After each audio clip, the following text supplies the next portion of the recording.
Je vous ai pas la troisième femme. Dans Zambaza, Azoko, Kendeka, la polygamie. Marie de Magdala.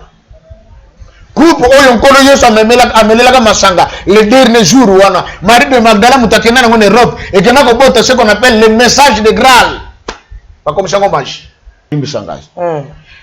L'hiérarchie de l'église kimbanguiste, au premier plan, nous avons le chef spirituel, Papa Simon Kimbankenga, le numéro 1. Nzambe, et à la fois Mokonja Lingomba.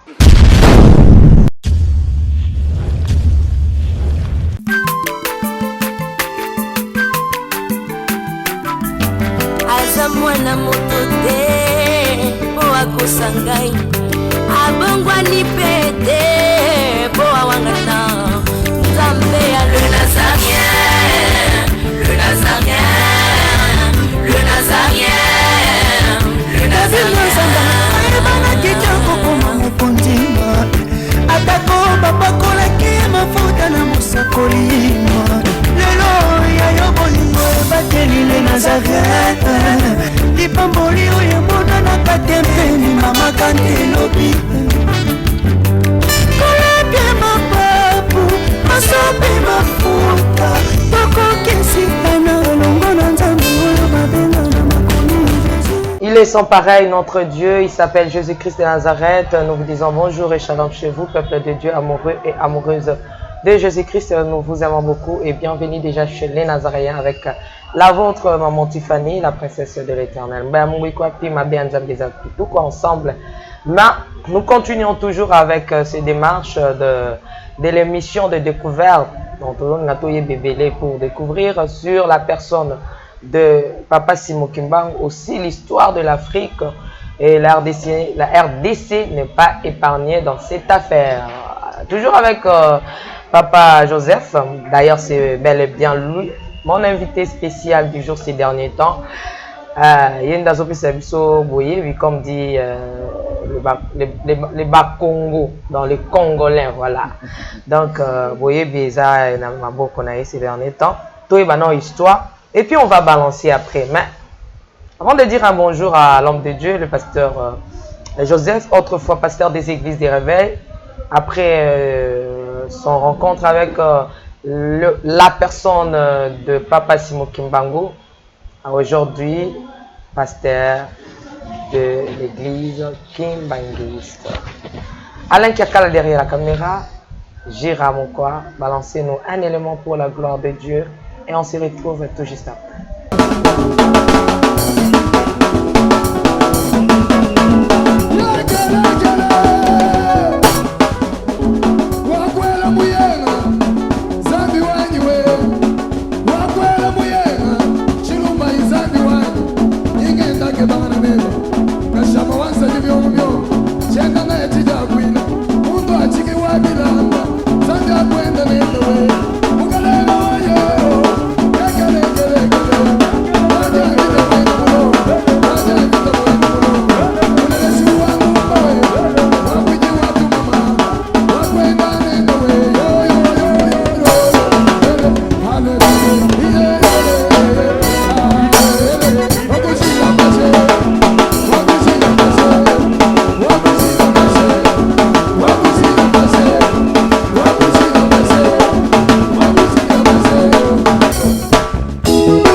Pardon.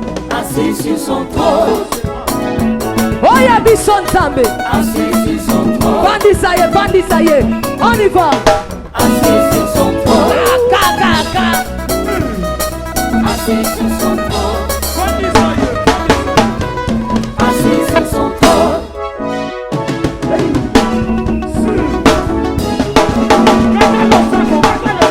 Assis sur son trône.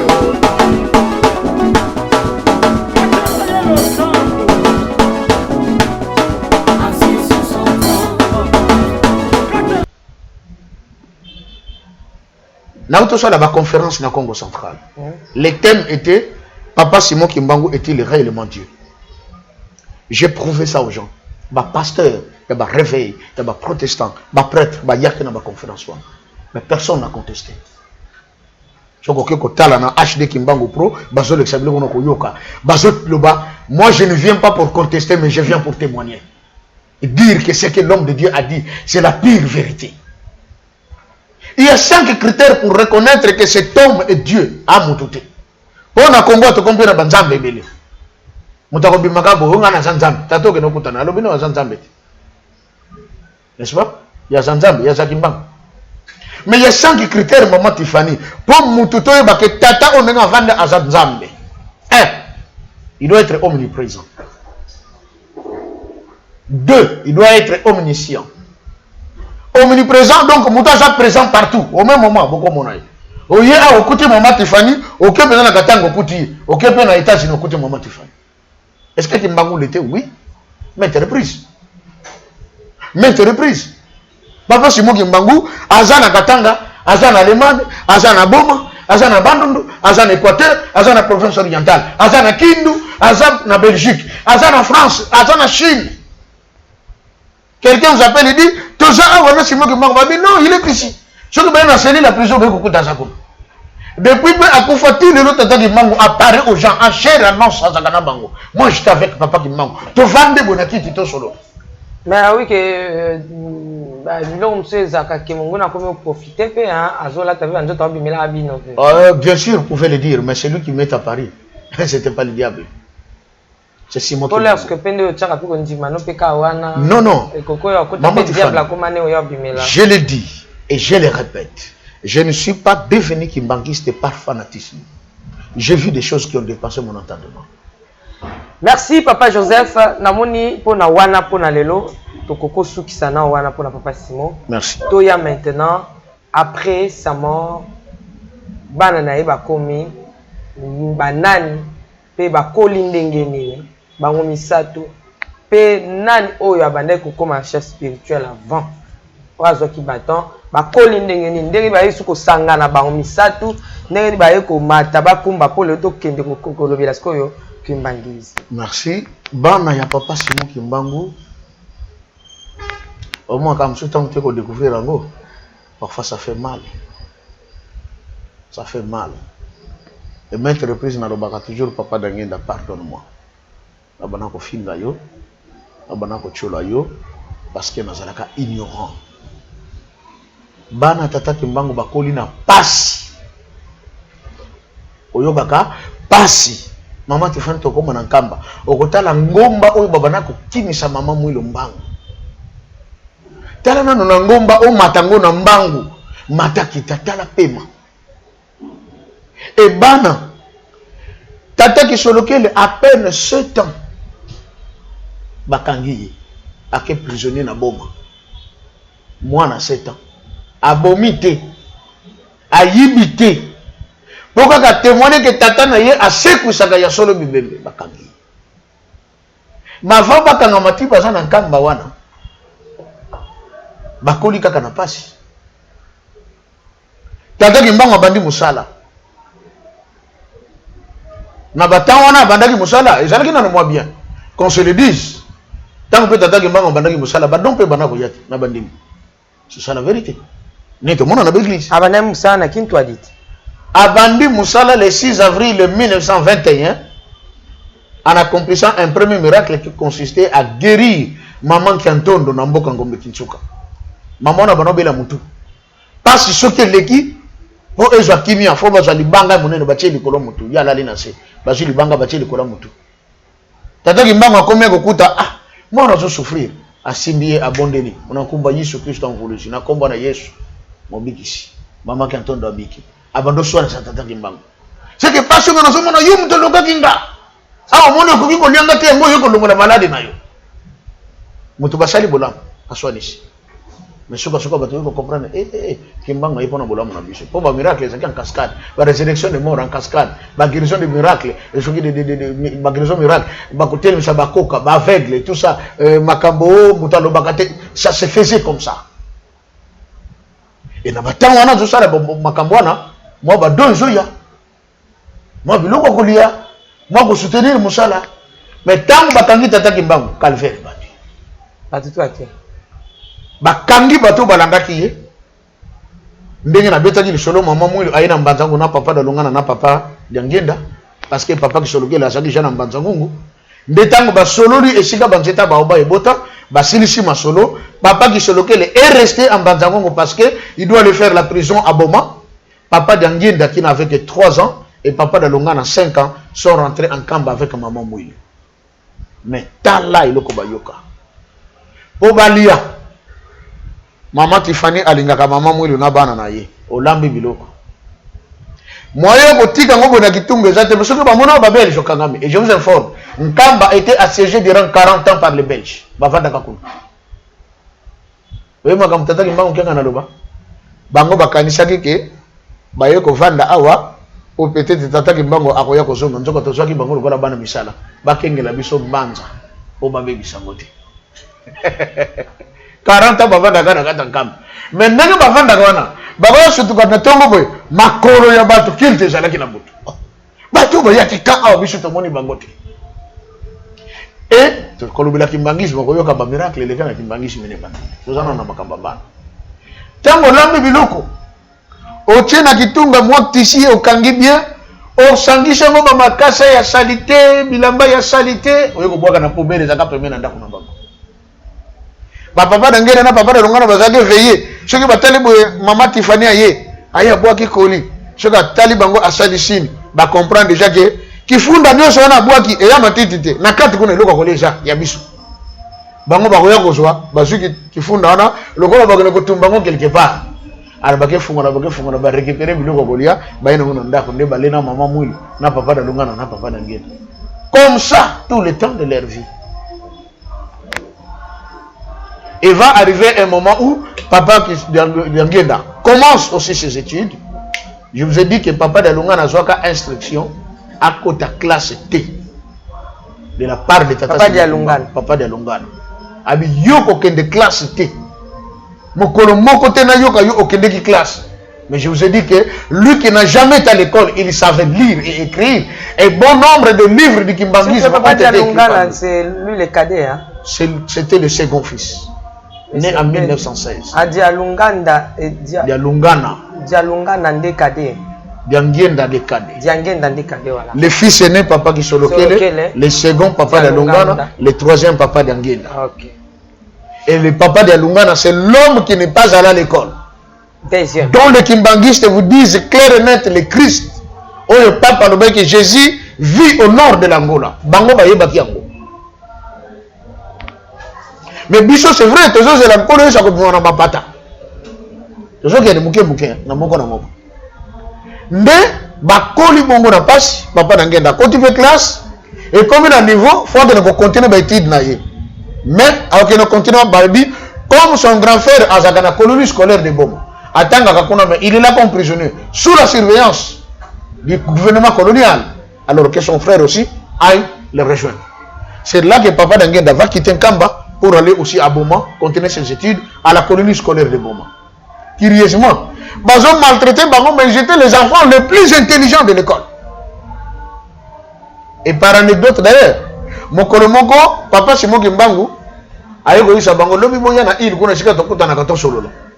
Et tant que nous na il wana, il ngo ba biko soki sacramento, soki sacra. Et na kombo moko sacra quelque chose comme ça. Soko za na Boma. Oye quartier mo babenga ka Fisher côté bateka bambisha mai banyama zamba na fleuve kuna ili moko zana kati zamba moko sawana tata kimbango banako ya wana akosona na papa Kisolokele na papa Dalunga na papa Dangena mais tout le monde a traversé mai nani na vélo soki bambaki recevoir tata na bango ya na leki ba matin na vélo likolo fleuve ba pédale les gens bon mal regarder tala bana ki bango ba oui ba ina ba kene godana na zula maza vraiment na ba vélo ba keti na île ba ko vanda kuna ba sona tata na bango sili ba eko zonga un jour tata ki bango dit le biboya to ko solo là ce même jour là il y avait match à l'école. Papa Dangenda était un bon joueur. Oh mon nom tient motema yemu tachaka babi. Professeur na ye belge sango le dit Dangenda tu dois être là. Non mais monsieur le professeur j'ai un rendez-vous quelqu'un. Non tu dois jouer. À côté na balle pou nda mutakoi abukani. Na abukani. Papa Dangenda. Abukani lokolo. Rotil oyo est déplacé. Okole bukani. Aïe. Dangenda s'est fracturé la balle. Wabi bon, photo ça la tour à l'hôpital à zo basoin makambo nyonso. Batie moi tel bakangi en attendant ba kocha plate. Lobi na tongo papa Dangenda ye classe, le correspondant normal. Tata na yaki ko bigse na butu. Fracture libre, roti les hommes de sika nango. Sango tel Dangenda c'est quoi? Mon père était venu, il m'a guéri. C'est qui Bango finalement, on ne comprend rien avec lui. Hein. La vérité qui est là, ouais. Tata qui est là, va l'appeler Madesu Bacha Jeko. Madesu. Bakati pena Jeko, mi balé mi sak bacha na kati. Ba pêcher ali à le premier plat. Abi na tondi te bobax. Ba bagi c'est déjà bi voilà, poisson baxa ma degré. Tongo tani ba mona boye ya école. Parce que les haricots qui vous avez donné. Oui, j'avais mis. Mais il est là, il est vivant. Est-ce que il y a encore une partie qui est restée? Oui. On va faire le test. Bah, pesa Madesu na mboa le Madesu mboa kofi. Mais qui se regarde le Madesu on a vivant. Tata qui se regarde le baptême, bah oui, moi on a photo ça le lavage de cerveau. Après ça na makambo tata na ye. Bah ça les nyonso ça tenait pas. Bah oui bon. Comme si mbaté moi to laisser na bangando. Bah que met ta balle quand ta île et si que bangando basalaki. Balle benza ça va mettre na go. Wa nakata bay. Se regarde mon père, allez, va chercher le ballon. A bêta plonge na mai. A bien, c'est fini, bangando basu. Basu tu comme ça, boy, ngando penache mukongo. Ba, tata qui se regarde vendre le colon mukongo. Ngando baka, ti kota bal. Tata qui se regarde la jibal. Kozonga bana kozonga, mutona nzela na. Sauf kipe. Bon, ngando azwana qui se regarde azara mukongo ne. Ngando tango bimana mokili. Abiki qui se regarde, est-ce que biso de robik? C'était des faiseurs de miracles tout en étant enfant. Bana tata kimbana. Pourquoi ce baptême catholique? Message est dans Kinshasa et pas gouverneur général. Gouverneur à Bengi, Belgique. Belgique et Bengi, Vatican. Réponse, il n'y a pas par le but. Une bouteille pleine n'a pas besoin d'être remplie. On le bâtit déjà. Et voilà, Bana, Basili classe, Papa Dangenda. C'est le gouvernement belge. Dans la compliqué. Bakangi bango ke bazala ba prisonnier entre temps bazo tangisa bango na bambongo na bango moko. Omoni nzambe, il les a fait travailler. Et on a le bagi, ce n'était pas le belge qui a arrêté Tata Kimbango. Mais c'est lui-même qui a fait son jeu pour que Makambango le la bongo. Papa qui se loquait le batangi basi chez ma classe na papa Dangenda. Papa qui se loquait le va commencer à travailler dans l'état, il fut nommé comme premier administrateur noir. Charles qui sont lequel est Daniel. Premier administrateur noir. Donc, tous les districts du Bas-Fleuve, c'était lui le numéro 1. Noir. Nana na beta il solo, bakenda concours en Belgique. Akebi Masusu premier. Déclenchement et indépendance. Tata Dangenda termine ses études. Intelligent qu'il était, le gouverneur général Azalaka Awana Kinshasa, M. Petillon, a jugé comme secrétaire particulier. Et il a travaillé comme ça, ce qui va M. Eric Mans, ce qui va Bomans. Il était avec eux jusqu'au 20 mai de l'année 59 qu'il va démissionner. Voilà maintenant Bakoli, Bana, Bazaraki, séparés de leur mère pendant beaucoup de temps. Et arrivé à un moment, il faut passer la nini, Babala. Papa qui se regarde, il va pêcher les bons les bosso, Basango va te décider. Papa qui se regarde, il y a Tanga qui va. Na Boma. Boma. Papa d'Angenda na Boma. Na colonie scolaire. Où il forma qui va grands intellectuels congolais de l'époque. Ok. C'était la crème. Donc la crème intellectuelle du Congo, ils allaient former la colonie scolaire de Boma et puis l'école de Tumba, vers Kolongo. Mon père a étudié à l'école Tumba. École Babala. Pardon? Bakoli Babala. Bakoli ou Babala. Papa qui se regarde, abali moi ça liboso. Basango bato bapé chaki. Avec une mission, il faut empoisonner qui se regarde à Kouf. La femme un jour prépare le repas. Papa d'Angenda est encore jeune, n'a balité. Ce que balambi biloko balia ensemble, na bana na bango. Papa d'Angenda est okuta, maman déjà na bana. Ici balé. Nini biso no stolia dans la moko ce comme yé. Voilà papa na. Papa qui se regarde moi c'est na. Babota qui déjà. Babota qui bana mi balé. OK. Nini bango balé. Tant papa qui se regarde là, grand frère, ouais. Mais nakamo lelo belle sœur, balia qui déjà na bana, c'est quoi? Pardon, Olovi papa qui se regarde ici sous papa d'Angenda. Papa d'Angenda c'est quoi ça papa qui se regarde?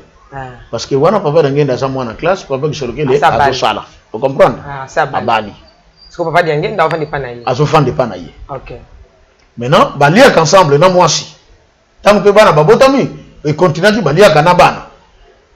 Mais ayo ko surprendre que la femme a outu ko lia na bana ici, à la suite biloko ya yé papa qui se regarde na papa d'Angenda, a na mesa. Nzoka biloko ko na poison. Papa d'Angenda c'est quoi arrivé? Alors papa d'Angenda aussi papa qui se regarde. Quand papa qui se regarde la quoi oh. Mais puis ça peut te dire. Oh non, mon ami non. Biso c'est tolère. Depuis quand toi tu manges en aparté avec les enfants? Tolère ensemble. Oh tu papa qui se regarde a bimisi mosuni moko na sana bengi mboa a pêcher mboa laisser place. C'était la fin du mariage. La femme va avouer que basenga qui est empoisonné à Koufa parce que ils en ont marre de lui. Papa qui sur lequel quand il travaillait. Au moment père aïe, to mundele à l'obus qui sur lequel oui, il faut me dactylographier tous ces documents aujourd'hui, il est fini. T'as là tout un tas de papiers. Nous sommes besoin de les motifs pour ça et mabé. Et là quand ça mikandana à côté de mon akata bureau à Kangi, il y a pied nanda. Mais au lieu qu'on a un bureau machine oh baye mundele oui kuna na bureau machine zo mettre yango moko mutazate dis solo que oui mais je t'avais donné du travail ah oui je vais travailler ne vous en faites pas je vais vous amener tout tu solo que si tu termines pas ce travail là en ce cas, il lui amène tous les papiers dactylographiés. Mais lui était à la maison. Il y en a qui ont ce témoin. Papa Rabiso Nzinga Kinsuku, le père, son âme, il a écrit tous ces miracles. Lui était aux côtés de papa qui sur lequel comme son secrétaire. Il a vécu tout ça. Un jour, Mundele a tombé contre papa qui sur lequel a gangeli. Vous voyez les gars? Na moi. Papa qui sur lequel a siliki. Tango siliki mon ligne côté na kati ya bureau te couvent au komona moninga te mine de pays. Na moi. Ba yeko suppléter sur lequel s'il te plaît, ne fais plus ça. En tout cas pardon, il faut plus faire ça. Waouh, je vous ai dit que les trois fils de Tata Simon Kimbangu, c'était lui-même Tata Simon Kimbangu diffusé. Le même miracle il lui faisait. Bana nae basali ba makambo wana. Le papa qui sur lequel. Et voilà papa qui sur lequel va être l'acteur principal. Il y a Makambo Italie, indépendance, il y a Congo. Et papa d'Angenda se retrouve étant comme le secrétaire particulier du gouverneur général. Donc à contrôler tout ce qui se passe dans le gouvernement. Donc, vous avez papa Joseph. Oui. Papa qui s'occupe de la balé na moi na moisson. Moi na moisson. Ok. Voilà. Oh, papa balé qui sous. Azalaki ndekomoka muyombo. OK. Vous voyez? Tango bali sangwana moi c'est le bosso atiaki poison bali angote sangwana yakiti na nkamba. Maman mo lobi loko les abongo mwana nanga akobala soso mwasa mopaya kona te ya o muyombe. Faut mwasa uta na mboka na biso. Et je vous informe une chose étonnante. Bana ya papa Simon Kimbangu bango misato. Basi babala bauta kaka mboka moko. Mboka no babenga ngo Lukengo. Moi si officiel ya papa qui se lequel muta Lukengo. Moi si papa de Longana muta Lukengo. Moi si papa de Ngenda muta Lukengo. C'est qu'on nini zana ke. Consigne ya tata na bango parce que kuna nde abano kende mingi avant banda même musala. Bandinga ne mingi pe bazalaka kuna. akangaka likambo na ye onga na ye toyebi te. Or lukengo signifie kobatela manière ya kobomba eloko na ndenga bien. C'est-à-dire que nzamba tchaki eloko moko na mboka wana bango fallait basa nini ba bomba bango na ndenga bien. Et encore église kimbangiste tango bandi la majorité ba to première prière et bono sele melaka kuna na mboka wana lukengo. Voyez? Na moi ça mi balé ba boti combien? Bon, en tout cas, je n'ai plus toute la description. Il y a eu encore des enfants. Mais là, on a besoin de bango. Voilà, ok. On a besoin de bango parce que tu as eu le cas, 26 et tout le reste. Voilà. Ok. Je vous ai dit la troisième femme. Dans Zambaza, Azoko, Kendeka, la polygamie. Atakuta Brahman. Merci au commis. Atakuta Jésus, Israël. Oniati. Il y a dépassé bon. Oniati. Tant on a qu'un de Franck Stema in Nkamba. Papa Simon qui on a pris du temps, on a beaucoup causé avec lui. Okay. Alors, même Stema a dit, eh, pasteur, quand ça a mission, tout ça, il y a un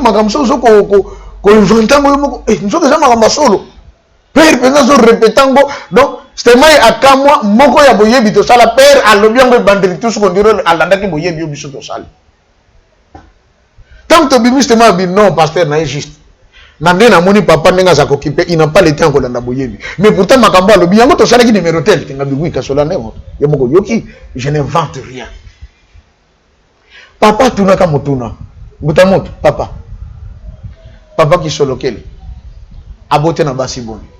Na papa basi misato. E bongo elaka ya tata Nzambe zaki na mwasi nini. Na bi papa pona ye ezaki na mwasi na ye o ya misato azalaki la femme légitime. Awutaki na lukengo. Bongo na Bible nani pa bala basi misato. Na bi papa Abraham. Abini kambo ça dit hein. Ça c'est papa Simon. Albinanga expliquer biso na présence à papa journaliste Ayema. Na bi papa Abraham azalaki na basi misato. Abali mwasi na ye o abalaki comme femme légitime yaki mama Sarah. Mama Sala. Nde baye ko bota na ye l'enfant de la promesse Isaac. Bongo mwasi mususu. Nabi ezalaki mama Agar. O azalaki servante na ye. Comme mona ki ye na Abraham bazo mona pona ko bota nde ye moko apesa ki servante pa Abraham baboti mwana Ishmael. Ah bien. Bongo simanango. Nabi tango mama Agar akei. Mama Sarah tigalaki et comment ki na tango mama Sarah aye ko kufa koko na biso Abraham atigalaki veuf nde abalaki mama Ketura baboti bana mitano. Mais bana wana papa akabolela bango bomengo na ye apesa bango mais bazalaki ne lakate na makambo yetali likambo tata Nzambe. Likambo tata Nzambe etanga makika na Isaac. Papa lo bien.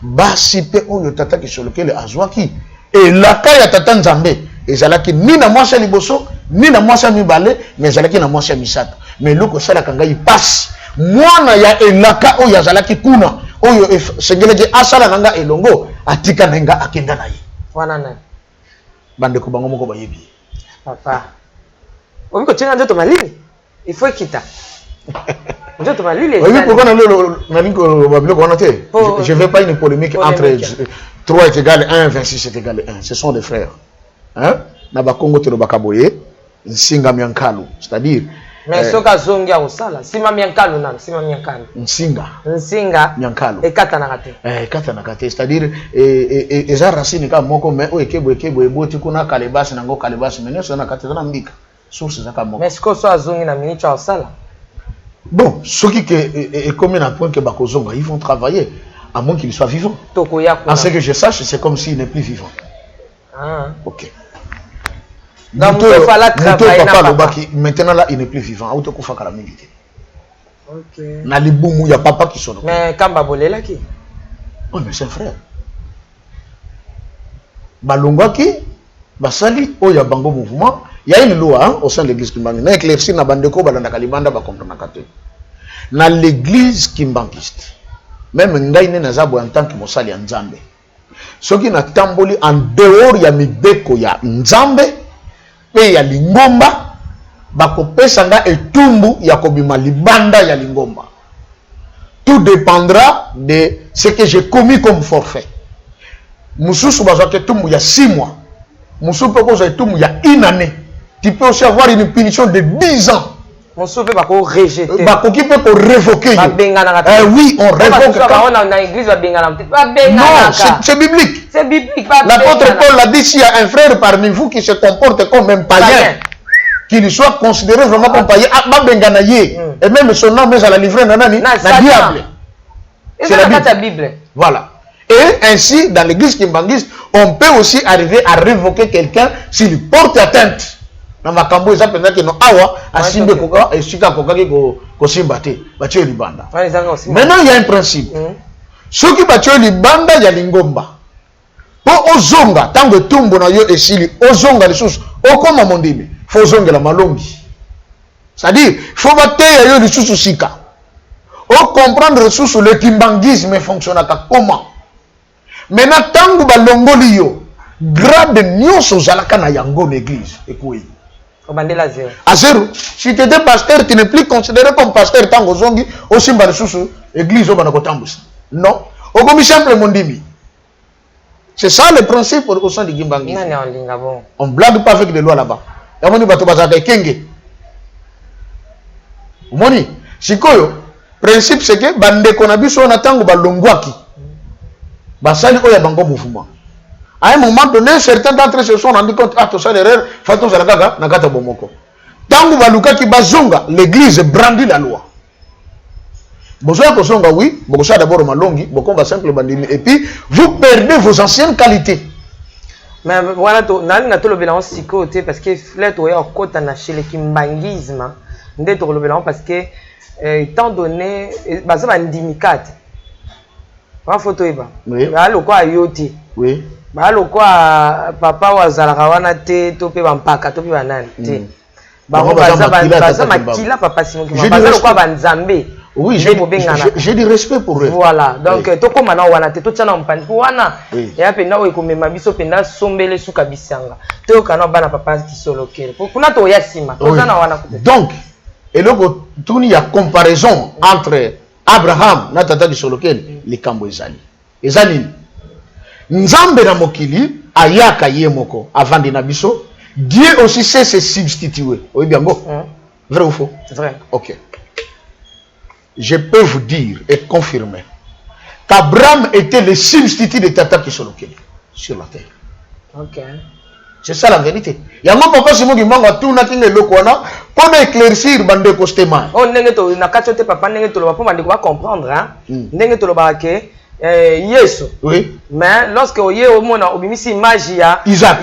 Exact. Obimisi magia ote Isaac le roi Jésus. Exactement. Ote Joseph le roi Jésus. Exactement. Ote donc l'image il y a papa Abraham et Isaac le roi papa qui soloké. Exact. Voilà. Donc dans la promesse de Dieu, Dieu a déjà parlé depuis l'ancienne alliance que tant ngana gana mokili tala makambo koleka mais po boye ba film nanga regardez Abraham. Tata qui soloké. OK.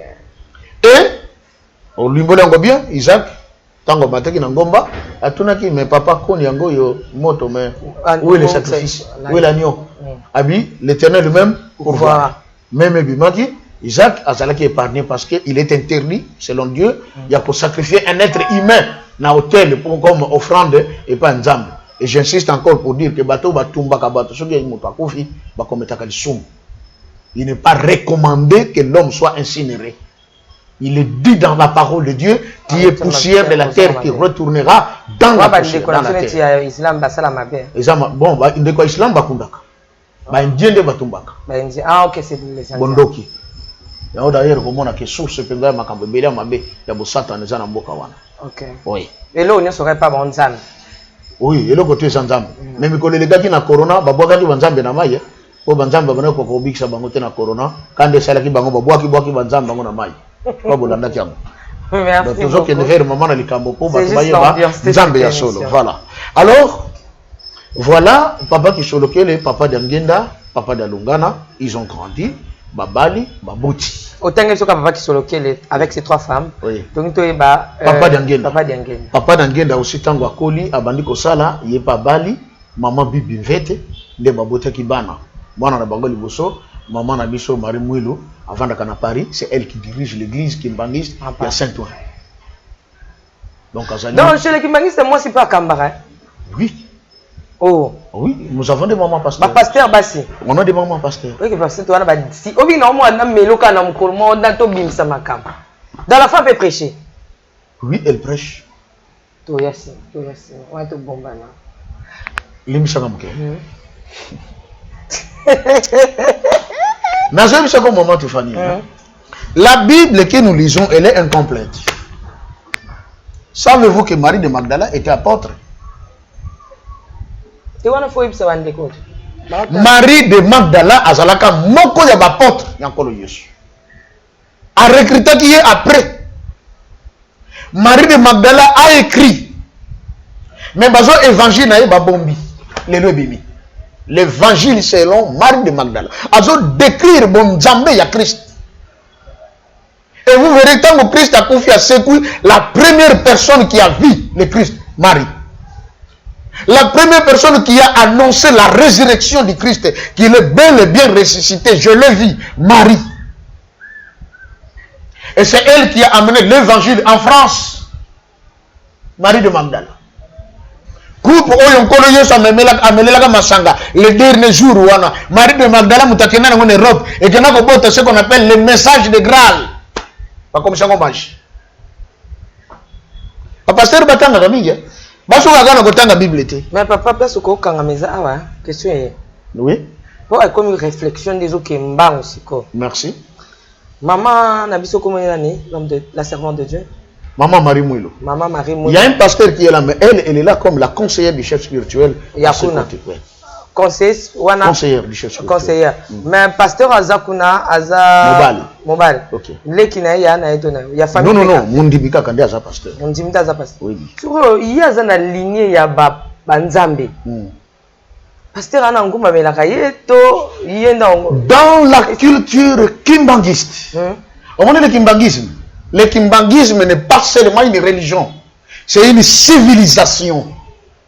C'est un nouveau mode de vie. Le jour que le Congo va copier le kimbangisme, Congo est bongi. Je le dis et je le répète. Jour Congo est copier kimbangisme et bongi. Parce que Togomo na sous basi bakushi libandate. Vous comprenez? De deux, respect à mon bec kokota. Dans le kimbangisme, nous sommes allés récupérer ce que nous avions perdu dans le royaume Congo. Dans le royaume Congo, c'était obligatoire. Mutu akoki koloba devant oya tombomi en dignité te yako telema. Vous voulez voir le roi, vous devez vous mettre à genoux. Et cette adoration te, on a confondu. Exode chapitre 20. Tu ne te feras pas d'image taillée, ni de représentation quelconque des choses qui sont en haut dans les cieux, en bas sur la terre. Tu ne te prosterneras pas devant elles pour les adorer. Donc, les images taillées, Dieu dit non. Pourquoi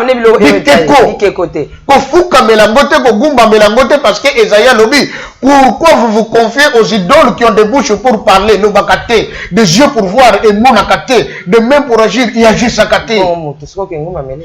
Limbisa maman. Tangu mutafukami ozali ko adorer et kekowana nzamba sa contre parce que le coup mwana fallait à la pona ye nzambe. Parce que c'est un Dieu. Maintenant dans notre culture ancienne otobungisi ozalaki kitoko ya respect. Ceux qui n'ont solar na mukolo oza élevé en dignité. Je dois me mettre à genoux. Ce n'est pas que nazo ko adorer ye, mais je les respecte. Ko fukama pas mu Congo et ça signe ya respect, adoration te. Contexte des moments. C'est le contexte. Maintenant, il a adoré. Non. Il a respecté lui-même. Au moins, moi, c'est mon Congo. Comme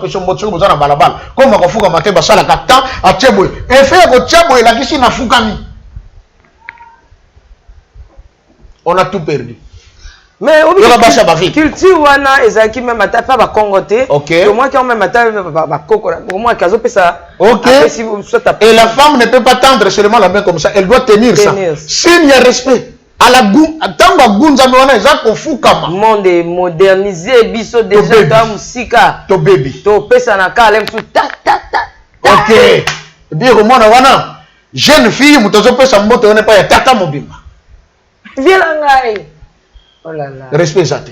nazingi na yeba entre Maman Mouilou oyo aza na Paris. OK. Na pasteur oyo aza conseillère na ye. Oui. Nani azali na hiérarchie. C'est la conseillère qui est au-dessus. Bon, la conseillère qui est au-dessus, mais le pasteur maintenant sur le plan spirituel, c'est le pasteur qui est au-dessus. Oui, c'est le pasteur mais qui est nani oya na studio parce que Maman Mouilou oyo aza na Paris abimi na ligne ya banzambe. Oui. Peut-être que vous comprenez. Oui, vous avez totalement raison. Isaac, Jacques, dans un 12 tribus d'Israël. OK. Siko, Yé Joseph. A Kongumba Mela, pasteur Kakawa Yé na Kokota na Lisola famille na bango. Limbisangaz. L'hiérarchie de l'église kimbangiste. OK. Au premier plan, nous avons le chef spirituel, Papa Simon Kimbankengan, le numéro 1. Nzambe, et à la fois Mokonja Lingomba. On l'a dit.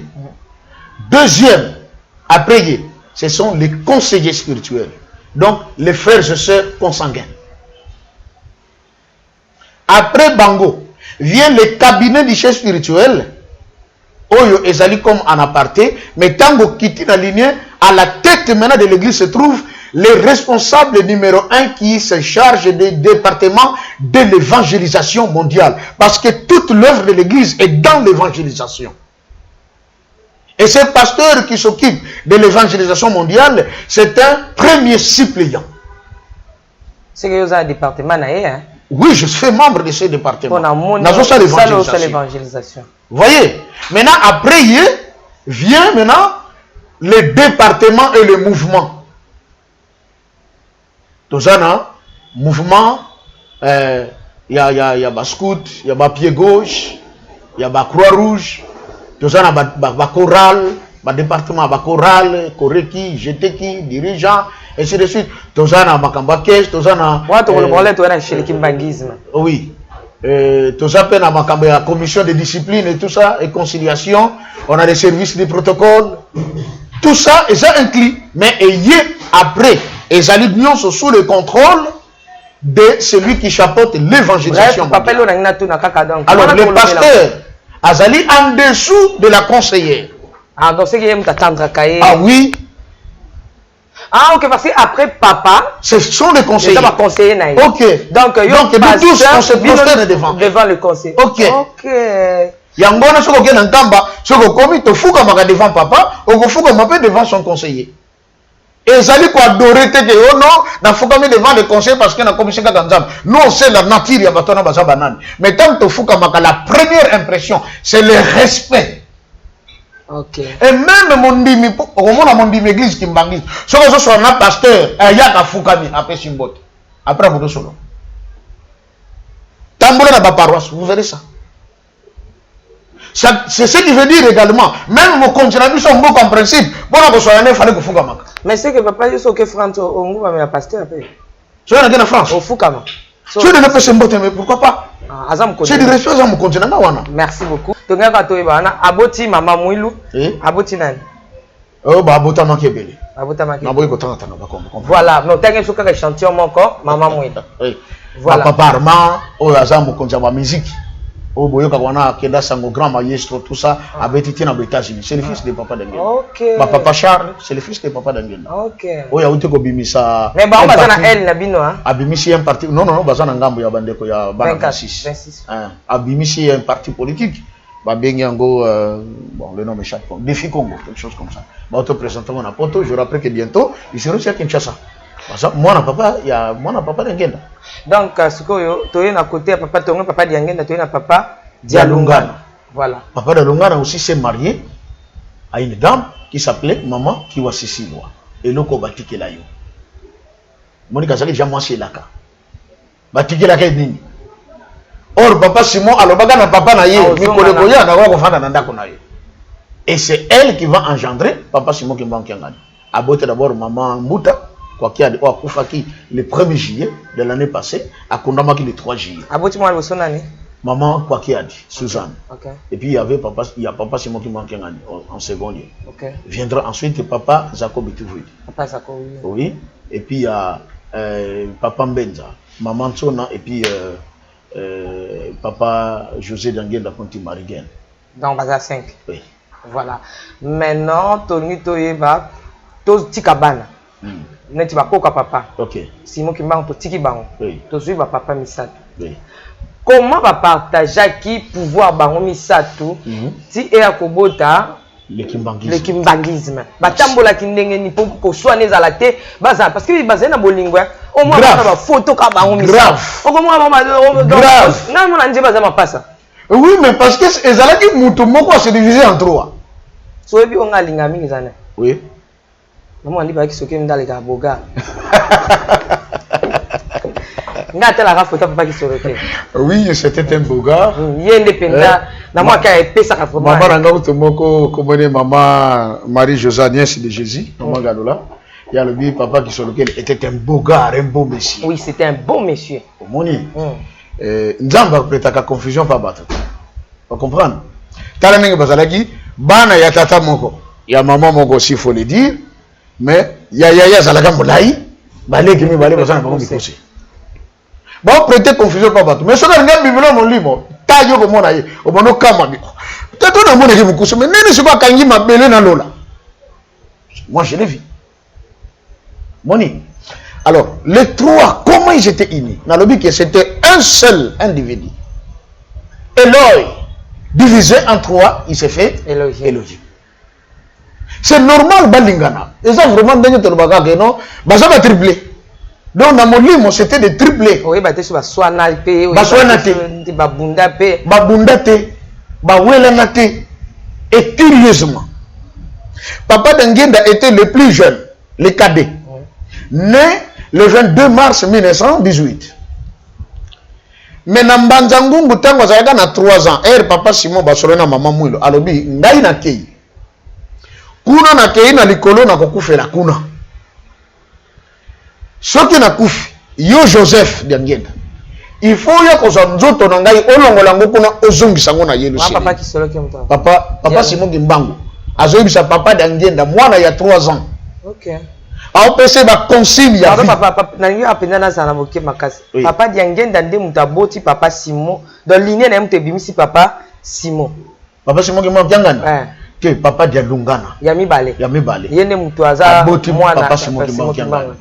OK. Oyo mwasi na ye azaki abilaka. OK. Voilà. O papa Simon Kimbangu alobaki na ozonga na famille na ye. Voilà. OK. To yesiko nana lobike papa Simon Kimbangu abina okufa. Alobi sikoyo na Mbanzangungu. Azolo na papa Dangenda mwana ya 3 ans. OK. Kendai ndenge nazo kende boye na kokufela kuna na likolo. Mais soki na kufi sala nyonso ya koza nzoto na ngai kuna ozongisa ngo na Yerusalem. Soko réussir exercice wana pasi ya moto mwendo wana ekosila. Mais soko koki yango te, ah c'est fini. Ti na fin du monde, moto mwendo akozala ka kaka malheureux. Et alobi na maman mwilu. Ngai ndenge nazokende. Lingomba ekufa te. Bato balobaka o Simon Kimbangu atika lingomba te. J'insiste ici. Abiatikaki na Kintwadi. Asalenga pe différence ya Kintwadi na Kimbangisme. Nazokende maman. Vous savez, nous les Congolais, parfois nous aimons discuter pour des choses, je ne peux pas dire inutiles, mais qu'on ne comprend pas le sens. Oui, jour dans le bac qui est un collègue, soit tu as la chrétienne, ne comment qu'on habite le bac. Là, tu es frère. Non, on était français, mais c'était compliqué. Mais Jésus n'était pas chrétien. Maintenant, on a mis tout à battre.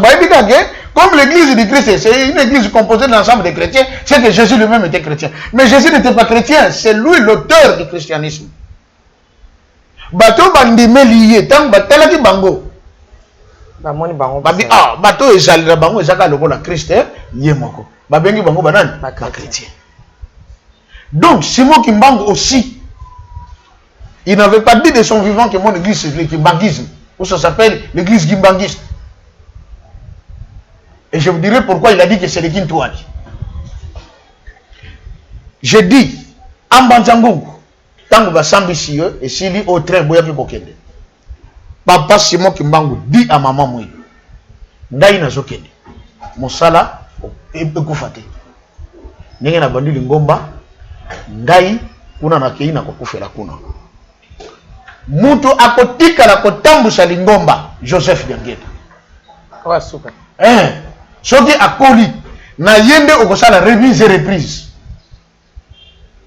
Mutomo zotekela lingomba il a 3 ans. Mama talo no mwana wa 3 ans makambo ndingo evana ndenge na mutu. Mais papa ndenge evanda ke na mutu. Alobi diadunga na tika mondele abosa na kozala ka mwana na ngai. Yo kozonga na yinu sermi parce que tu es le gardien de la cité sainte. Yango moni na kikongo babenga ngai mfumo wa mbanza. Mfumo wa mbanza la gisi mokonzi ya cité sainte. Et papa de Lungana n'est pas allé à l'école. Il est rentré en Kamba, il a vécu là-bas toute sa vie. À Kenda en Europe, une seule fois, sous l'ordre de papa d'Angenda. Nabonzoto, petit frère Naï. Mais il fallait petit frère appeler ça ordre pour grand frère à voyager. Et papa d'Angenda qui dit, Bana Nangaye, même papa de Lungana n'a pas de ko ningana te soki ngana pesa genzelate. Azanan. Or on sait que papa d'Angenda c'est Louis Simou Kimbangu. Voilà, le bagage n'a pas bota malisusu en 1918 à Zoro Banatata Kompenda.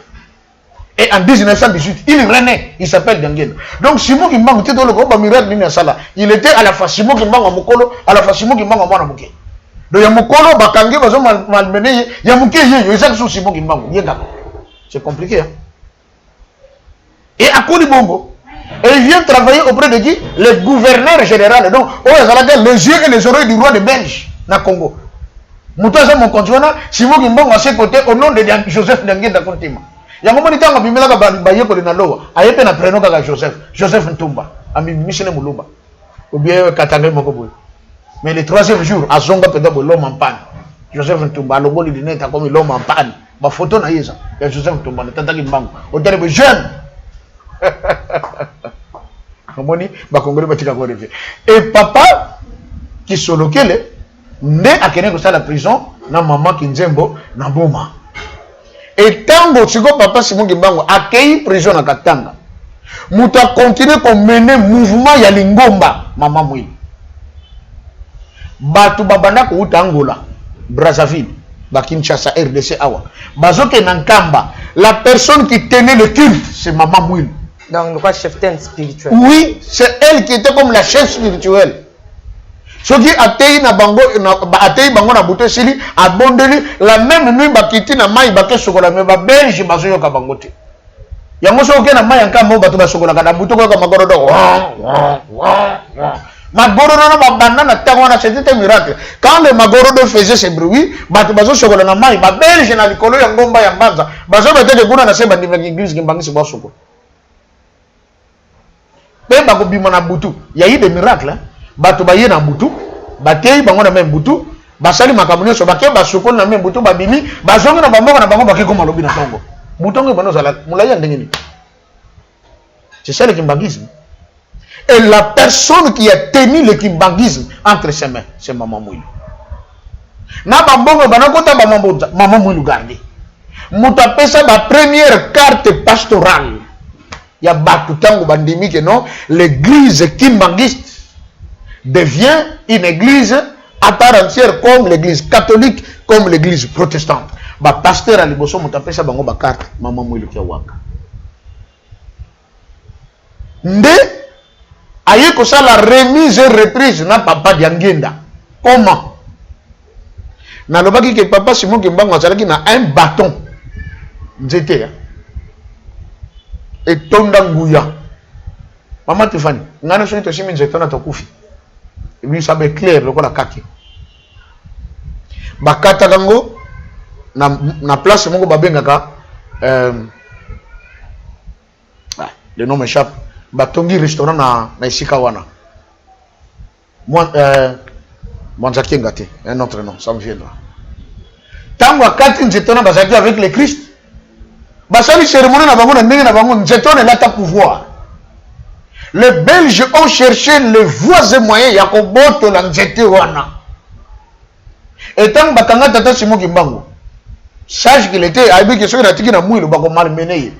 Papa Simon Kimbangu akene ko pesa nzetona na tata moko na Busilukengo. Kombo na tata Thomas Tufumana. Tufumana la gisi to pesa na respect. Et viwana zalaka coriace mutatembe ba Belge bako yamba niko bete frappe. Soka zune nzetona bwaki ko le tikali suspendu dans les airs. Bon mataka si besoin. Qui aye ko sala remise et reprise tata Tufumana aye ko zom c'est la maman Mouilou nzete wana tango kimie koti. Et maman Mouilou quand elle a fait remise et reprise avec le papa d'Angenda, jour que tu as le papa n'a pas papa yana quelle maman m'a cambo jour que l'angai nin oh maman sur le bateau qui sur la mission bali a son cité on a pesa ngar ko sangana nam cité on a te je donne ça m'a cambo beli ya pesa ngana boy maman mo la bana ko linga kango babilamba ba ya ba lobi ne makambo ne zaka bisu zaka makambo na yo ndenge yo lingo ko sa biso boy eza makambo na yo que nous on cité na yo na mbanzango le boma kandenge ni.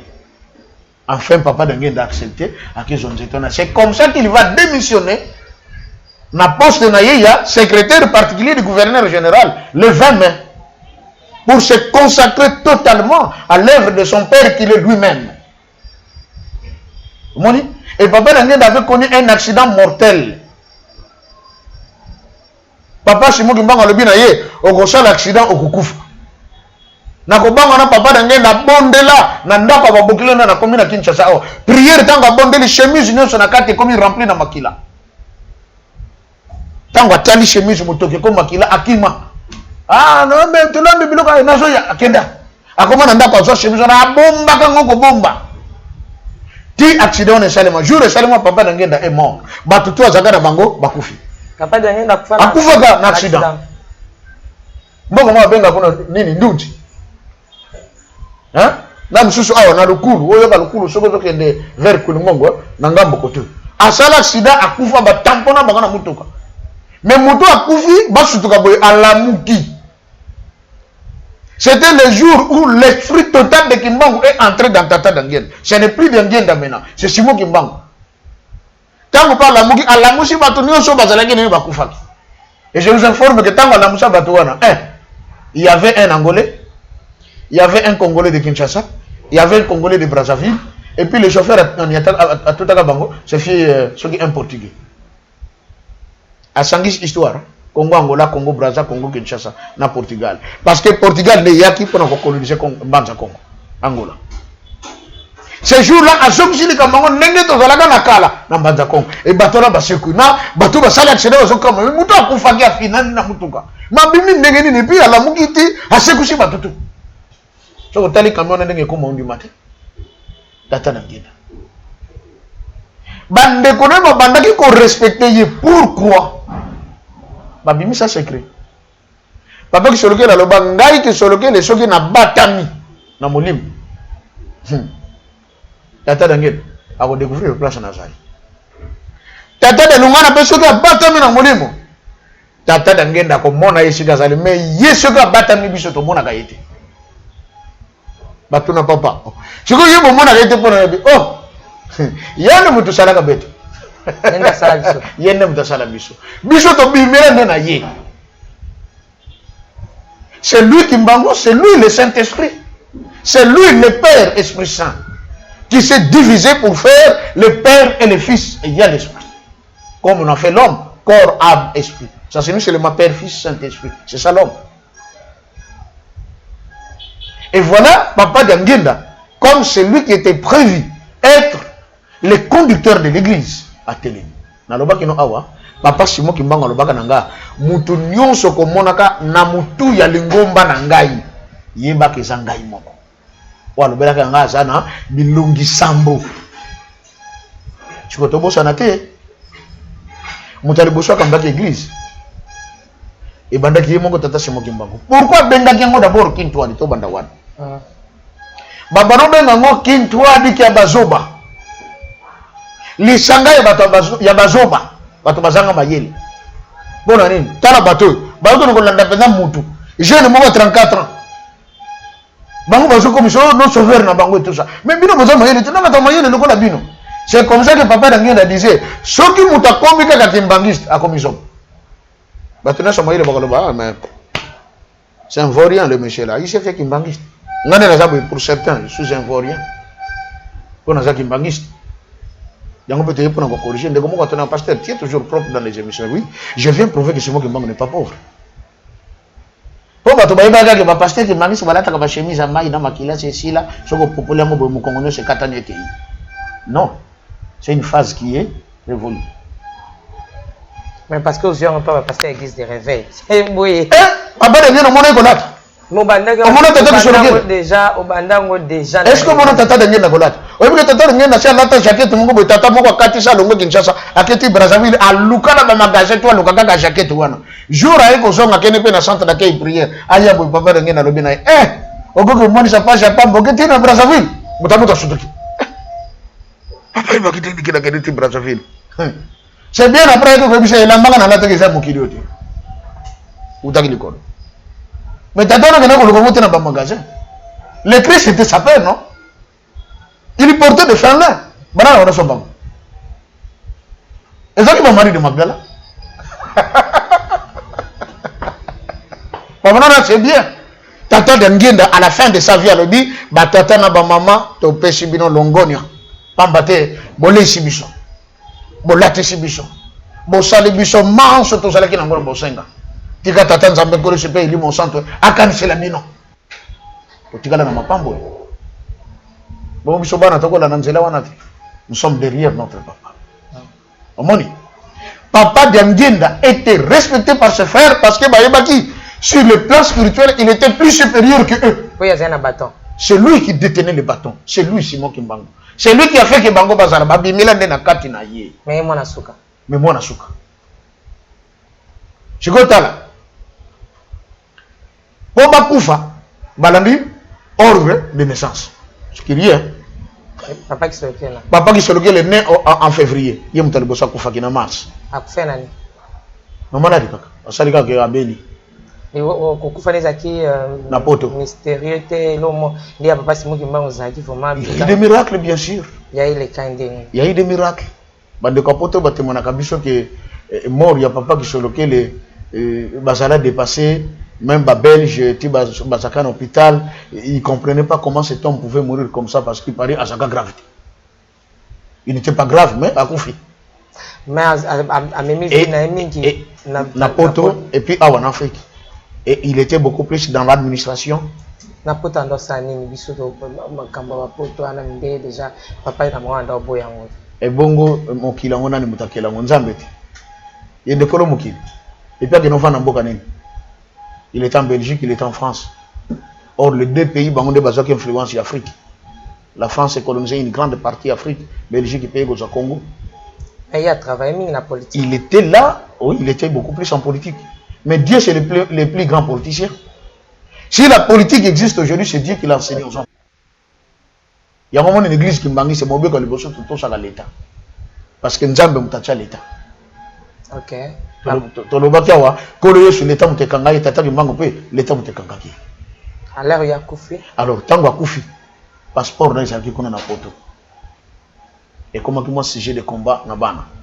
Il faut ba l'héritage makambe belé. Si nous avons le passeport, on a tous les documents officiels, tout ça, tout le testament tout à côté à makambe simu. Papa d'Angenda a compris que nous connaissons bimisa les kamba bien té. Papa d'Angenda était à la maison de Monkoto. Abengi papa moko komoni papa Asumbe azaka pasteur. Mwana ya papa Asumbe lelo mutazali président général ya ba surveillant kimbangiste. Abi mutamuntu ya cause la témoin le kambe ko lekawa. Papa d'Angenda fukama azobondela asuma boko mbale akangisa tsheli kolo. Prière tata somba mona kaka momo pepe monge koti na kata ndako. Asutoka boata la pena mamiso ne bo cho. Passeport à papa qui sont lequel et il y a beaucoup de maboka papa d'Angenda.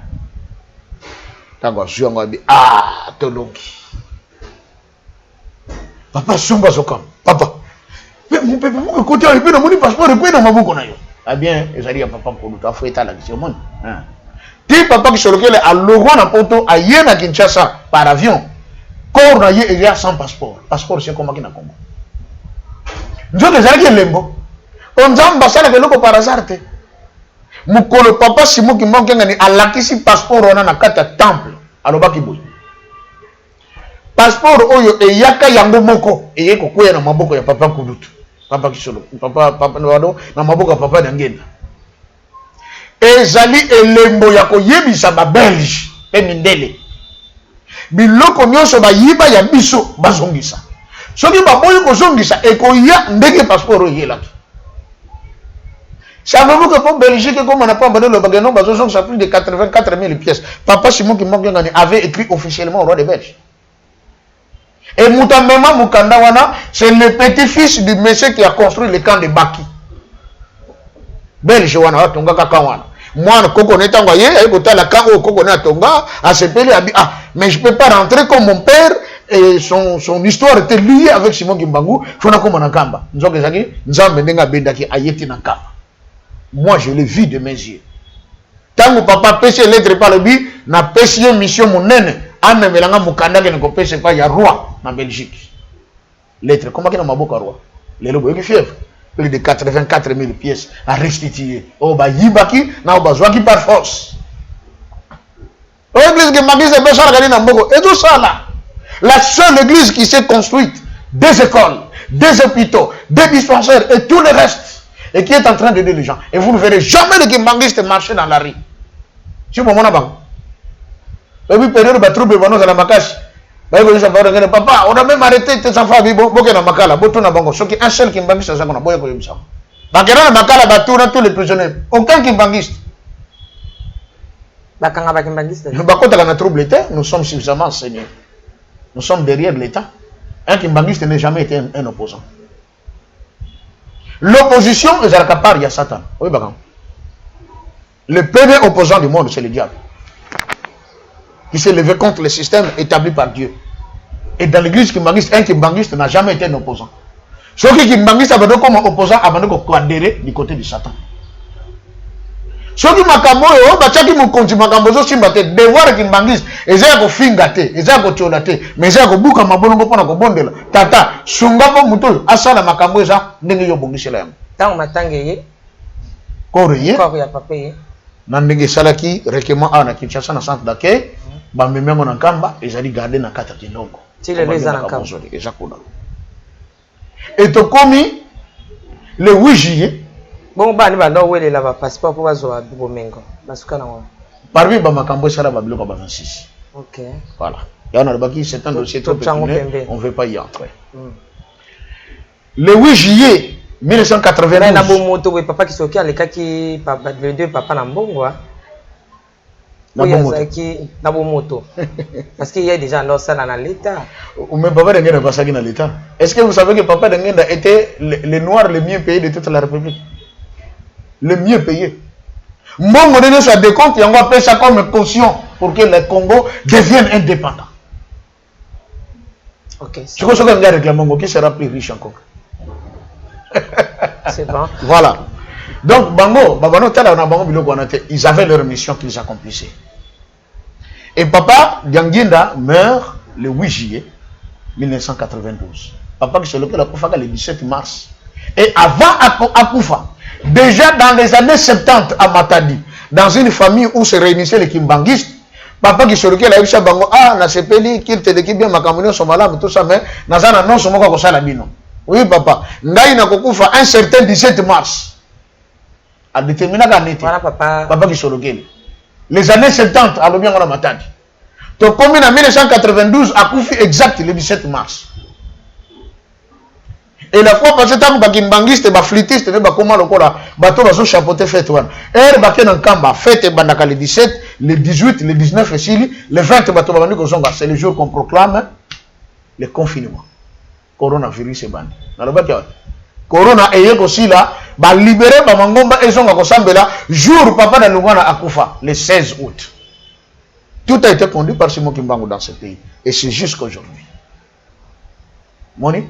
Et voilà, Babotami, le cadet était le chef de l'église, l'aîné, l'épaulé, ok, en tant que l'un des conseillers, et aussi le second.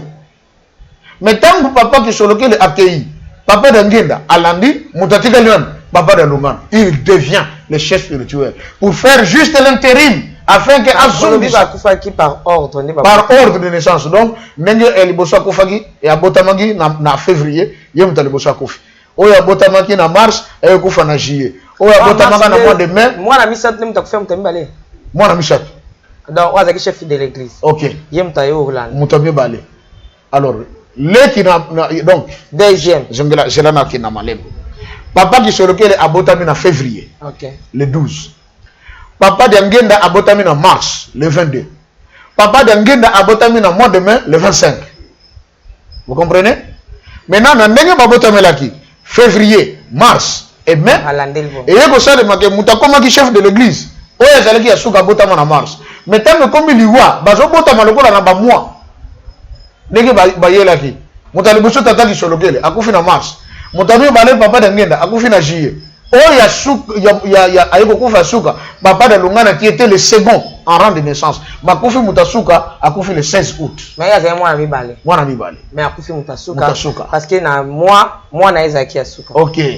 Et c'est lui qui deviendra le second chef spirituel de l'église kimbangiste après sa fondation le 24 décembre 1959 au Ezwaki des documents officiels de la part du gouvernement belge. Tokoko mawana tango babandi kokufa les deux autres batikalaki na kimia to batikalaki na souci banda kotika ndenge nini pe tango bandiko bakokufa les deux autres bakozwa soin ya bana ya bandiko na bango ndenge nini po bango bazaki na bolingo tango moko akei est-ce que bazoko bazui bana batie bango na bolingo wana ya komema bango to pe kokamba bango to vous l'avez bien dit. Tango papa qui soloke la koufi d'abord chez les kimbangistes quand quelqu'un meurt de l'élacate on ne pleure pas soki buta koufi soki bozole la bokangeli nzela kota zokende ça devient difficile pour nous c'est un mystère hein? C'est compliqué makamanzana ba papa tango bakufa ba pesa ka ordre mutalela te bongo na kokumisa nzambe oyo bapenda kuna fati ezobeta bato bazoni ata défilé mais papa koufi. C'est que c'est passé avec papa qui sur lequel, mais qu'on se le dise, les émotions sont toujours là. Parfois même elles sont. Même Jésus plaira. Ah oui, au Congo Kalimangote, on a vu des gens un peu en sanglots, mais tu là, comme ça, Nzambe pour papa qui a c'est la vie sur le coup. Pourquoi? Papa qui sur lequel a le bagi, mokoro na ke noko fanda na kiti na ngai ya mulai na Yerusalemi. On a libela, ba konzi ya mokili mobimba, ba koya ko zwa mibeko oyo ko tambusa mikolo na ma. Or, quitte Moulaya, c'était le cercueil. Et voilà, le 17 mars, à Koufi, Yohana a eu beaucoup de temps quitte Moulaya. Bana Bazalaki très bien. Quand papa d'Angenda tombe malade, il va en Suisse. Mais Zagina Tina. Parce que Suisse, on a beaucoup de bombes, on a fait Jacob tango akomaki na lose akomi na shika wana alobi butu lokolo ye na kolala awa azili banga atie mutu balobi tango atie mutu aluluti ndoto eshele uti likolo ekiti na se banjelu bazo mata bazo kita Bible lobi te babandi ko kita bazo mata mais balobi babandi na ko mata pe ko kita parce que ces anges marchaient avec Jacob. L'ange de l'Éternel campe autour de ceux qui les craignent et les arrache du danger. Azalaka. Et Jacob a dans les gens bimbanjelu. Peut-être qu'il y a beaucoup de monate. Mabandi ko matana ko kita. Ko pesa rapport na Nzambe Jacob alalia. Ye. Jacob tango alamuka dit que ce lieu est redoutable. Je ne savais pas que c'est ici la porte du ciel. Ndazo ki mafuta asobi. Abinzambe na sali vue. Kuna nazokende soki opamboli ngai nalipa na elamba kolata na nyonso sengeli en tout cas mon retour awa nakopesa yo dîme. Il a fait ça. Et voilà, c'est Jacob qui a vu l'échelle monter et descendre va rendre grâce à Dieu tango pe asanini ayeko zonga.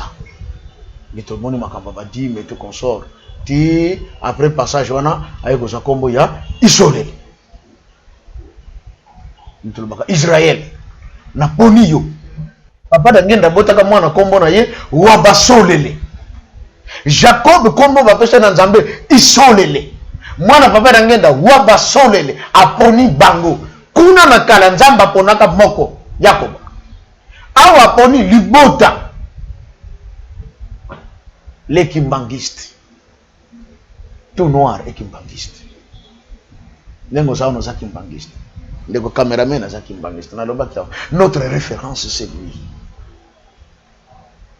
Et maintenant, toujours dit comme papa, hein. Na maneko tuna papa qui soloke la koufi les deux papa batikali Oui. bolingo na bango misato Ezalaki le moko ndenge. akei babwaki bana na ye to bakosangisa basangisaki bango po bolingo ekatanaka soki bazalaki chaîne na eza te, bomoko bazalaki très bien, ok, très bien. Tant que comme peut tour ya papa d'angenda era kufi na ye akei ake na Suisse et nous connaissons le Likamba Suisse, c'est que libanda wana oyo Jacob achaka mutu tango azongaka memaka yango, cette pierre là on appelle ça la pierre de l'alliance. Libanga wana yagati na mbanza Congo na bakoko na biso minele tango beko sala biso guerre bazwa libanga na bakena nango bakena ko chango na Suisse. C'est la force économique de la Suisse. Et tadere ngena na baka bana na kene ko sira biro lokwana ingeta papa abina kene ko songo kasi na nzoto te akekufela pe na Suisse. Et papa de ngena arrive en Suisse, lui qui semblait être malade a comment qu'on a zongi bien ba papa elebe ba pesa témoignage. A bi jour à quel hôpital, j'ai passé des jours ba vana ka bango hôtel à quel hôpital. Mukola ken hôpital ba bi oh nini oh non à l'hôpital que quand même le ba ken hôpital. Minute muke état no yé changé. Muke atali monte. Ayi se bango babondel. Muke atali monte. Atali monte na tongo babondel. Atali monte na 10h babondel. Na 12h babona tango ba sisi prière. Atendi bango o sura masuki ni kona. A paiement. Tango 4 paiement bon. OK, 12h juste. Tata dengue na kufi. Era kufi azaraka ko konda sur le champ comme munene. Azonga bonne santé. Tu vois, mais quand il était malade, il était maigre. Mais comment il a grossi du coup comme ça, il a changé. Nanenge tata nange na yaki. Sergei ne bafungola. Mabomba meza kuna. Elelote. Wana tokangi. oh mabomba meza lelo te tobe ton kaka Wana tokangi. Ndenge nzamba ro baki na Jean ça, sel. Ne parle pas. Daniel, oui, sel. Olobate. mais bango ne soka kufaka na mboka papa ya pona Mais zaki na tina. eza Il n'est pas convenable qu'un prophète meure dans Jérusalem. Même papa de longa na kufela na kamba te. Toko comme ni sika na babenga ngo kiemba. Mboka moko pa bandibo. Le jour du 16 août quand papa de longa na sortait d'un kamba en 2001, sa tension était de 0,0. Tension artérielle 0,0 mais a opé mazolo. Papa bi tokene na Kinshasa na zo kotala bana na ngai. Mais papa nous autres bien été non ba côté na mutuka tangu ba komi wana arubina papa mbenza pesa nga mai na mela papa mbenza apesa mai nini mai ya nkamba o yoka mai ya simu azuna kopo atie apesi papa da lungana meli mai tangu akitishi kopo atali papa mbenza balusi mutu pour atie mutu na makolo na ye il est parti bakemba batonganda ko moko wana tangu tokende ke soko zokende nkamba place wana totelema ka tosala ka libonde. ndo beta bato ebeye bokomi Soki bokomo na faut boter mo bosambe après boki. bakimbaniste Tout le monde. Même quand on ramène des pèlerins et comme on a vu ça donc ici et ça la station de prière. So to comme awa to telema kana mutuka to sali libondele. Amen amen. Non papa to tondio ndenge obateli biso to longo Kinshasa to longo Matadi to longo soki wapi ti to comme awa eze sika ya elaka. Esika oyo nzambe kolo Yesu. ebo esika oyo baboma bato mingi eza esika nini baboma kwa po babiki na nkamba bato non wana ezalaka nzela ntango nzela ezalaki mabe siko to baliweki non ekita nango nzela ekoma bien po bato be babangaka nzela ezalaka mabe ce qui est vrai baplace mosusu ezalaka ozotala mpenza ke mpenza kami okoka koleka mais lelo ebongo abanje eza kuna ebongisaka nzela je peux vous dire que na nzela nkamba lelo okotambola à 100 l'air 100 et na kale ezalaka soki olongo mbanza ngungu 20 heures okoki nokoma nkamba ata 1 heure 2 heures du matin mais lelo ekoma soki olongo na 17 heures 19 heures ti ya nkamba en 2 heures du temps la fois passée tokende na Jeep TX on a fait que 1 heure 30 minutes tokomi mbanza ngungu nkamba là bazosala nzela ya sika la route de la passion de Tata Simon Kimbangu mais papa lobaki nzela wana malgré bazosala ngo il faut ya kolekela kaka na kiemba esika wana papa de lungana akufelaka bazoti wana bakochango goudron tinkamba. Merci beaucoup papa Koufi. Et voilà papa d'Angenda qui meurt, papa de lungana reste comme les chefs spirituels nde na lobi nazotuna bolingo ya bana bolingo ezalaki bazalaki na bomoko bande kobenga bana kaka bazalaki baza na nkamba baliaka bamelaka bakotaka babimaka bavoyage baye kozonga bayokuta na bapapa bango baza na bapapa ti papa da lungana atikali bazalaka. D'ailleurs, un jour, papa de Longana lobi, papa solo omi bongisa, moi papa qui solo ken. Tozo kota na kilongo, toke na kokokisha makambo batata batika. Na tata simo ki monganga ni na papa mbenza. Comprenez ça? Tana lobi ke moko ya bana zaki comme moi la ka falatika na logo. Donc, elingake za la papa simo ki monganga ni est là, mais il est secondé par papa mbenza et papa solo. Papa solo nde mwana na. Fils de papa qui solo ken. OK. Au monde. C'était prévu comme ça. Ma papa Armand, c'était des gens qui allaient être des premiers conseillers autour du chef spirituel. Mais ce qui est vrai, ce qui était arrivé, c'est arrivé. Donc, va contourner Nzambe. Alors, qu'est-ce qui s'est passé? Ah, papa Joseph. Nazo Kende. Va contourner Maïna Nzambe. Nazo Kende. Va contourner. Pour Nzambe, tiki plan na eboye. Va contourner. La Bible dit, je crois dans Jérémie, par ta propre faute, tu perdras quoi? Ton héritage. Nzamba a compris son héritage, mais si vous avez il était pour gérer l'héritage, on n'a pas bon mission. Papa, c'est moi qui manque un bâti qui a un adage, mon papa tatanaï, bilanga manioko bâti qui a kabangoulouté. Parce que bilanga manioko tigre bangoulou, côté le côté, on a l'air à manioko, à tout kagaou pendant la samba belle, allez nios. Et papa d'angenda de son vivant, à l'obaboui, bananangaye, mais qu'on le connaît dans les bossos qui moutalinga mon abus, à que nous moutakiangani. Mais pour nous, quand on a lobby, papa d'angenda, on l'a appelé, ça, on va interpréter à l'obaye. Mais il y a papa qui s'occupe au Kangango Bonde. Il y a pas de Lungana au Kangango Bonde. C'est na Kangana na ibi na kani wadado. Mais so comme quand papa Djengé, au comme maintenant. Eh bana na ngaye. Non mais ça là le discours direct. OK. Vous comprenez? Pas indirect. Ce qui est indirect na loba. Papa Djengé na banago loba koute. Non, j'ai fait le discours direct. OK. Mais c'est la même papa qui s'occupe direct, le discours direct bana pe bayoka. Ça viendra. Amen, amen, merci. Voilà, tant à Koufi. Alors, alobaka, soki bango baza lisusu te. Baki mbangiste, baki ndeko luka bango et pas ya papa ya lungana. Nzoke ezalaka code. Ayeko bakisa. Ah ngaye. Ngai dangena na side ngaka musala mpamba. Papa kudu tepe, ha ngana ito su zero. Kasi mbutaki ngane ya longi nae. Wana bela mwana mi bala longi. Ay mwana mi bala longi. Nzoka ko longo ngo zalaki ke banzambe oto yebi tata mwana molimo sang ba ke bota malisusu papa da lungana. Pendant que papa d'Angenda est vivant, un autre d'Angenda se trouve chez papa da lungana. Pendant que tata Simon Kimbangu était là, un autre Simon Kimbangu se retrouve maintenant chez papa da lungana. Ma bomba meza kona. Ikambo ezali. Aujourd'hui, les gens ont compris qui tiennent l'église Kimbangis. C'est la famille des papas de Lungana Tchangani. Même il y a 26. Quand ils sont frères, bon, qui est vraiment les chefs spirituels de l'église Kimbangis? C'est papa Simon Kimbangu Tchangani. C'est lui le chef spirituel. Et papa Simon Kimbangu Tchangani, c'était déjà connu depuis longtemps que Oyo a monté le la bisoté. Bambute belo bavanda na bango bayiba ke muto aza dangereux andenge mususu. Et le jour où ils ont présenté, il était derrière. Il m'a dit ah ngakutra zakana bukuse cyo to bosala ki attention te bongo mona na bino ngaite. La gloire de Dieu, c'est de cacher les choses. Abatan. Mais il y a des témoignages qui fusent de partout. Ah vraiment papa Simon qui manque ngani mutabimelinga. Il y a une sœur qui m'appelait depuis la France. Abi papa, moi aussi j'étais membre des églises de réveil. Mais na komi mon de l'église Kimbangis na belaka na kota na koma papa Simon Kimbangu est venu ye muta bimisanga na koma za nzambe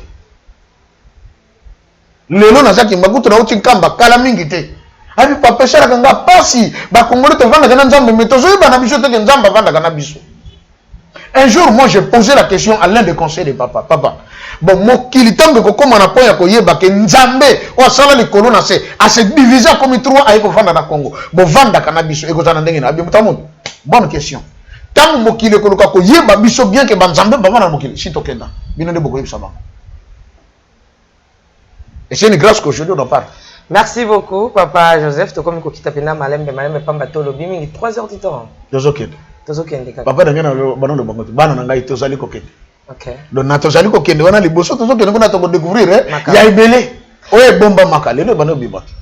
Voilà, to banje te to lelo to ba papa ne so misato. To épuisé bango déjà ba kufi. OK, bakei. Bakei déjà. Nde bokonzi tikali na papa Simon Kimbango. Oui, parce que et kala ke pas nini parce que muto fala pise mo konja ça fait. Oui. Bazwa kita ngokutana te.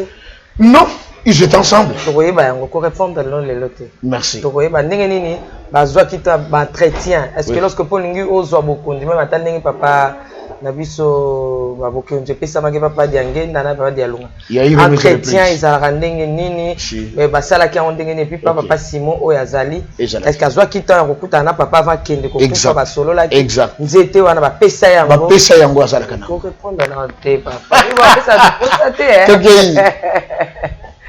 Voilà. Donc, mais ce que je ne sais pas, moi je ne suis pas kimbangiste, mais je l'ai dit, je crois à Papa Simon Kimbango. Mais lorsque je regarde les émissions avec les photos dont vous m'aviez envoyé, dans longtemps Papa Simon Kimbango yo, na Papa Simon Kimbango akala wana. Na mwana tu bazaka kokana. Mokolo moko nazwaki photo ya papa Simon Kimbango ngani. Nazwi papa Simon Oyakala. Maintenant, ndeko moko mwasi aza na Brazzaville. Otango ayi komona ke nakomi kimbangista komelinga papa, pourquoi vous êtes perdu, hein? Moi je vous connais, vous êtes un homme de puissance, un homme de connaissance de la parole. Vraiment papa, vous êtes devenu kimbangiste. Je pleure, j'ai des larmes aux yeux. Ainsi ne pleure pas. J'ai découvert quelque chose que je ne connaissais pas. Cet homme que vous voyez, il est Dieu et il est vivant jusqu'à aujourd'hui. Ah papa! Nabi oui. Nazui les deux photos Natine Nabi. Regarde un peu ces deux photos, dites-moi, il s'agit de qui et qui? Tango ah, mais c'est le même individu, non? Nabi non, regarde bien. Oh, mais papa, mais c'est le même individu. Natina Gaba photo. Nabi, ah, au moins, hein. Nabi, c'est celui-là que vous voyez en noir et blanc en panne. Assis à Koufa en 1951. Et à Botamaki, le même jour, où on est à Koufa, wana, yé yonde au monde à l'Ativest. À Ganga. Il est vivant aujourd'hui, je dis oui, il est là, il y a au PCMO de Bouvandi Bossoloni. Papa, c'est pas possible. Nabi, je te dis, ce qu'on a traversé, il y a qu'un mémoire que nous avons. Mais c'est au vous savez, pas te verrer, hein? Nous avons fait un laxabango, c'est là, il y a ça. Vous savez, ça m'a cassé, hein? Il y a une évangélisation, j'ai été loin pour ça. La Bible dit dans Isaïe, l'Esprit du Seigneur est. Sûrement. Ok. Il m'a oint pour. Quand on oint quelqu'un, c'est pour une mission, pour un but. On ne peut pas dire Naza oint de l'éternel. C'est que tu mission à Yesanil. Exact. C'est la raison pour laquelle il m'avait envoyé là-bas pour aller apprendre. C'était une école. Comme Paul qui est allé faire le lévitisme. Merci beaucoup, papa. Togoya wana toi parce que tokomi na papa Simon Kimbango oyoyo. Soki to sisi papa Kiangani nde to isko chez le kimbangisme. OK. Voilà. Na émission koya nde tokoma na papa Simon Kiangani. Kimbango Kiangani. Kimbango Kiangani. Voilà. Dile bana suka pona lelo. Bon, tolobi que ndeko na biso moko komene César ngina mao. Asala ba émission kenda sangwa. Émission bazoba. Alors, la phrase, malheur à ceux qui comprennent toujours en retard. Moi, je parle. Que ceux qui nous suivent comprennent ce que je dis. Nathalie va commenter, mais ça c'est vraiment du super farfelu, ce monsieur, il vient encore nous. C'est bien de le dire. Mais, simplement dire des choses, on a dit que les gens ont ma coloté. Je peux faire autre chose. Mais Mouton Mayele Yabouana Ayoka a analysé. Amituna, est-ce que Makambo, et ça peut dire bongoto. Il parle seulement pour le fait de parler. Quel document le prouve? Il y a beaucoup de documents. Il y a la musée de Kamba, beaucoup de documents. Papa Dangenda a écrit un livre qu'on appelle le livre vert. Il y a tellement de choses là-dedans. Et il y a beaucoup de Belges qui ont écrit sur Papa Simon Kimbango. Les ouvrages sont légion. Je ne peux pas commencer à citer ouvrage sur ouvrage. On est ça l'apologie ou ouvrage mais on a ça l'apologie ou Nzambe comme Simon Kimbango. Merci, numéro de téléphone. Pour le téléphone, plus 242, 43 pardon. 42 c'est Brazzaville, j'étais trop habitué. 243, 89, 68, 88, 906. Plus 243, 89 68 88 906. S'il vous plaît, papa, reprenez. Plus 243. 89 68 88 906. Merci. Écoutez, la mikolo Zoya, Nzambe Alola Apambola Bino, Wakina Nikolo Nase, Yesu Masia, Azara Elongo Bino, Papa Guy Labala, Maman Lauriane, Maman Petit Kokelean, Maman Foratabo et ma sœur à moi-même, le cap. Nzambe Azara Bino. S'il y a des questions, des remarques, on est là pour ça la mission en gros. Je vous aime beaucoup. Ciao, ciao. Et abonnez-vous massivement. Hi guys, this is Nee. So I wanted to do this video for my fellow co-workers that are in the medical field. I wanted to share with you about this new stethoscope that I got. So I had a Littmann before, it worked fine, but people were raving about this this brand. It's called MDF Instruments. So maybe some of you know it already. For those that don't, I want to share with you that this is a fantastic stethoscope. The sound is amazing. The sound is amazing, and this happens to be titanium, so the quality is very strong, it's durable, and they have different types of design you can pick from. I chose this because I really like it. It's the breast cancer, and I love the fact that it has these encouraging words on it. It says strength, courage, faith, hope. So I love it. And then this one is amongst those that you can engrave. So I have engraved my name here, so you know, we all know it belongs to me, and I have a Bible verse here. Okay, so in these times I think we really need to be encouraged, and that's how I get encouraged. Now the very interesting thing about this one, this style here, they have different styles. So this one is called the MD1 Epoch. So the MD1 Epoch is very interesting because you can actually change it to the adult, from the adult to the pediatric, just by changing either the diaphragm or here, hold on. So here I have a pediatric diaphragm here, which I just changed. So you see, in my specialty, which is labor and delivery, I deal with mommies and babies. So this is pretty awesome. Okay, so for those of you also that deal with both or interchangeably, whatever the case may be, or you just need a pediatric on the side because you never know, I suggest that you do like me. You could get the adult, which is this. Wait, let me twist it back. And you get the pediatric, which is in a clip like this, and you can replace it whenever needed. All right, so I hope you guys enjoy this, and if you need to purchase one, or if you want to purchase in group, please contact Jesse at 818-940-1692 extension 204. Tell him that Nate sent you, so you could get a 15% discount. All right, I know we guys love the discount, and please share with your buddies because, you know, we all love to have these little perks. Okay, God bless you, and continue to do the amazing job that you guys are doing. You know, people need us, and let's continue to show them some love. God bless you all.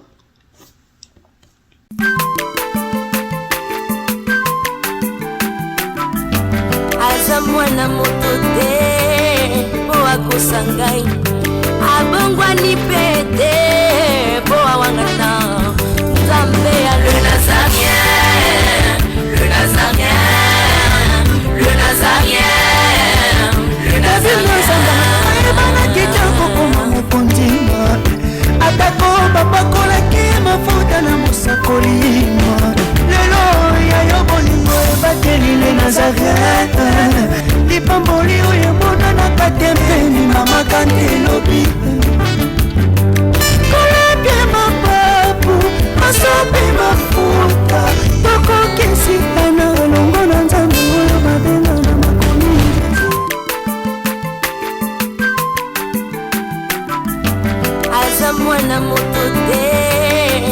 akosa ngai abongwani pete po awangana nzambe ya le nazarien